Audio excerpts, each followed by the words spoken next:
Neo-materialism concerns form and material.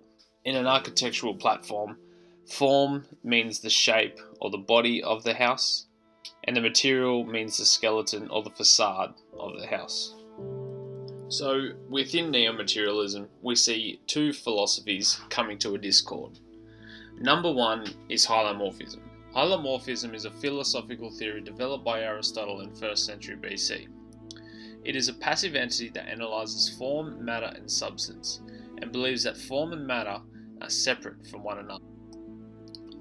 For example, if we were to look at a bronze statue, the bronze on the statue is the matter, and the form is the shape of the human statue.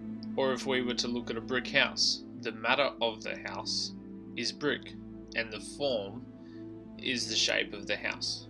If the Aristotelian philosophy is translated into architecture, then it would presume that in a working profession of building, that the commander is the architect and the contractor is the material maker.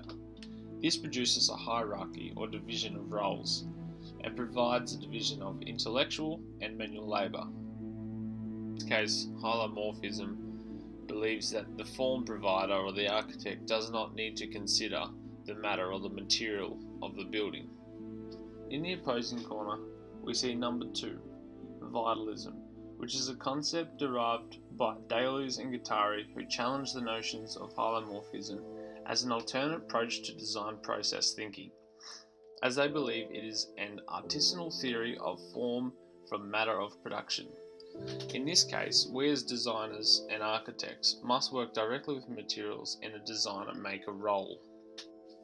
Deleuze and Guattari push the ideas of design and construction towards working in a level playing field and avoid these hierarchies of thinking. If we were to go back to the statue, this means the substance of the statue and bronze will be moulded and distorted into the shape of the human statue. During the design process of the brick house, the designer must understand how the mortar will lay out each brick to piece together the form of the building. In this case, the architect must understand the material or the matter of the building before the spaces and places form can be generated and prototyped. So where does Frank Gehry's Guggenheim Museum, Bilbao, in 1997 sit in this neo-materialist division? The Guggenheim is so soaring, so swooping and so contorted in the way it curves and draws you around the Nervoin River. It achieves such zest through the design of the curved steel framework on which the titanium panels were hung like wallpaper. The curves and distortion are placed in a way that natural light dances from room to room, with the river reflecting off the titanium cladding. Koos van Bruggen explains in his Franco-Gehry book that a structure so twisted and of large scale must consider stresses, tensions, and the overall structural integrity of the built if it is to succeed. Therefore, a question Frank Gehry may ask Aristotle is, how might I produce these large curves with extreme velocity if I do not consider the skeleton and the matter of my building?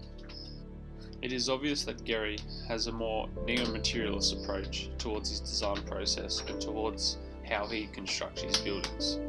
The materials and construction matters that he employs are heightened by his use of digitalism in the design process. Before construction, Gehry commenced work closely with various contractors, engineers and stakeholders to pass various challenges in the design process and to finally select the material that will best enhance the form of the building. The three materials harmonise in a way to offer great visual effect as well as hold the interior spaces with integrity.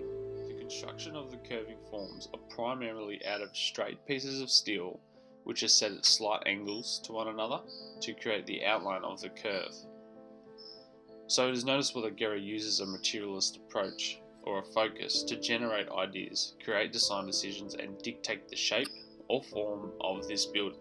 CATIA software, initially for the aerospace industry, was employed to translate the concept of the structure to help during construction decisions.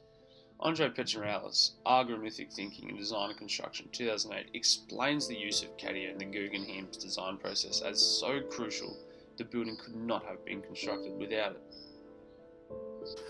These technologies narrow the gap between representation and building.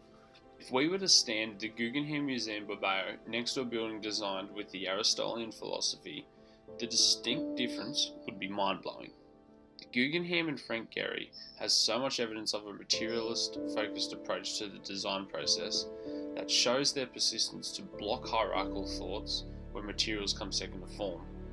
With the 33,000 titanium panels painted around the cleverly articulated steel beams and columns, with limestone and glass, the curves and unorthodox shapes of this building may not have been possible. So we apologise, Aristotle, as your philosophies are very insightful, though, as architects we must understand the matter just as much as our form if our buildings are to stand, shelter, and of course be successful.